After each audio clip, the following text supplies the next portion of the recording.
Vamos fazer agora um review sobre o surgimento da internet. A internet ela surge com eventos importantes que começam a acontecer em 1961 até 1972. Em 1961, temos Clairaut que demonstra que a sua teoria das filas é eficiente para a comutação de pacotes. Em 1964, Baron começa a utilizar a comutação de pacotes em algumas redes militares de teste.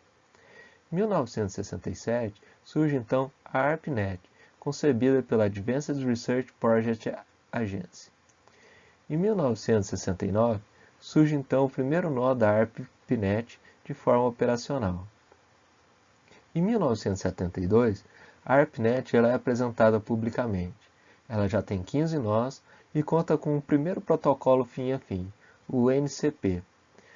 Também, em 1972, o primeiro programa de correio eletrônico surge para ser utilizado na ARPANET. De 1972 a 1980, começam a surgir movimentações que a gente pode dizer que é o embrião da internet moderna de hoje em dia.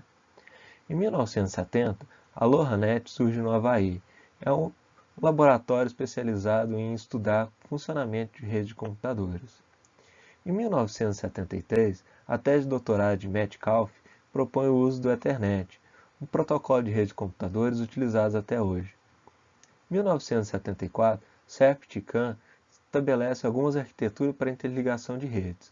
CERT-CAN apresenta um princípio de interligação de rede contendo minimalismo, autonomia, modelo do melhor esforço e roteadores sem estado, permitindo um controle descentralizado. Essas definições de CERT-CAN estabelecem o que a gente conhece de internet hoje em dia. No final dos anos 70, começam a surgir algumas arquiteturas proprietárias, como a DECnet, SNA, XNA, além de ser proposta a comutação de pacotes com tamanhos fixos, que é o precursor do ATM de hoje. Em 1979, a ARPANET já consegue ter até 200 hosts. Em 1980 a 1999, começam a surgir diversos protocolos e a proliferação da rede. Em 1982, foi definido o protocolo SMTP, muito usado em correio eletrônico nos dias de hoje. Em 1983, começa a implementação da arquitetura TCP/IP. Em 1983, também tem a definição do DNS, para fazer a tradução de nomes para endereços de IP. Em 1985, surge a definição do protocolo FTP.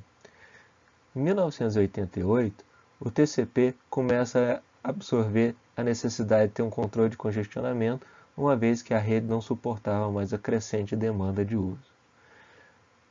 No Brasil, tivemos o início da BitNet em 1988 com o LNCC e o FAPERSC.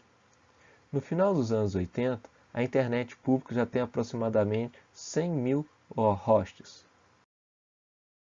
Em 1990 a 2000, começam a surgir os serviços que mais usamos na internet, como web, comercialização e novas aplicações. No final de 1990, extingue a ARPANET.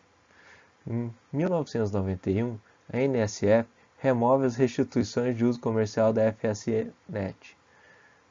Nos inícios dos anos 90, surge então o www, que é hoje em dia o site de internet que nós conhecemos, pela definição de hipertexto de Bush e Nelson, e o protocolo HTTP, juntamente com a descrição dos sites através de arquivos HTML.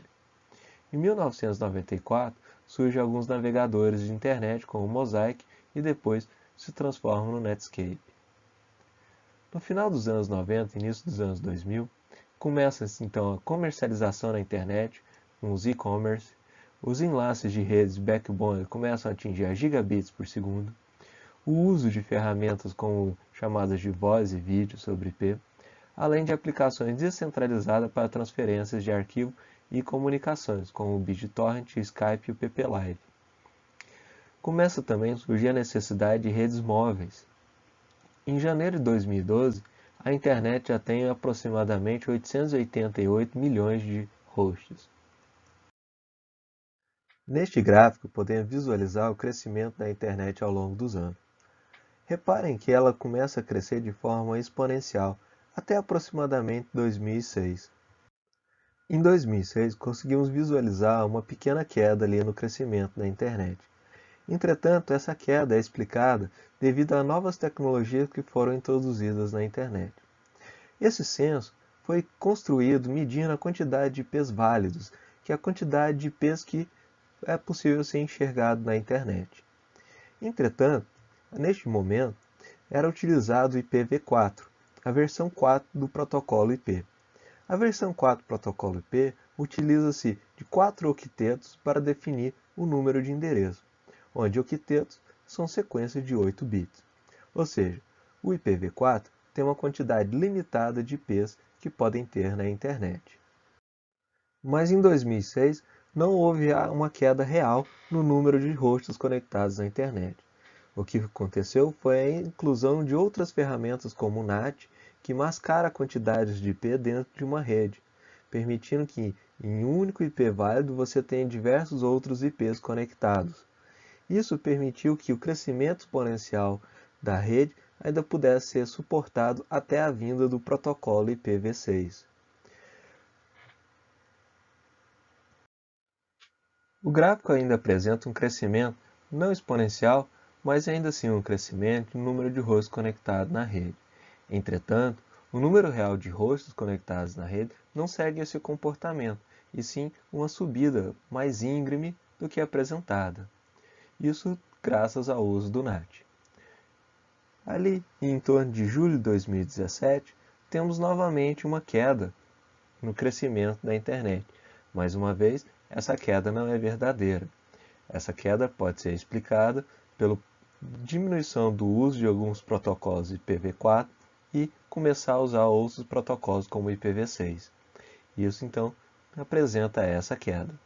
Infelizmente, no final de janeiro de 2019, o ICS parou de fazer o censo de número de hosts conectados na rede. Mas podemos verificar que já atingimos a marca de computadores conectados na rede de quase 1 bilhão de hosts. Mas sabemos que esses hosts aqui conectados, na verdade, são aqueles que têm um IP válido. Pode ser, por exemplo, um roteador da sua casa sendo computado aqui, mas não o seu celular, computador e Smart TV que estão escondidos atrás do seu roteador. Então quer dizer que na internet temos mais de 1 bilhão de usuários ativos hoje em dia.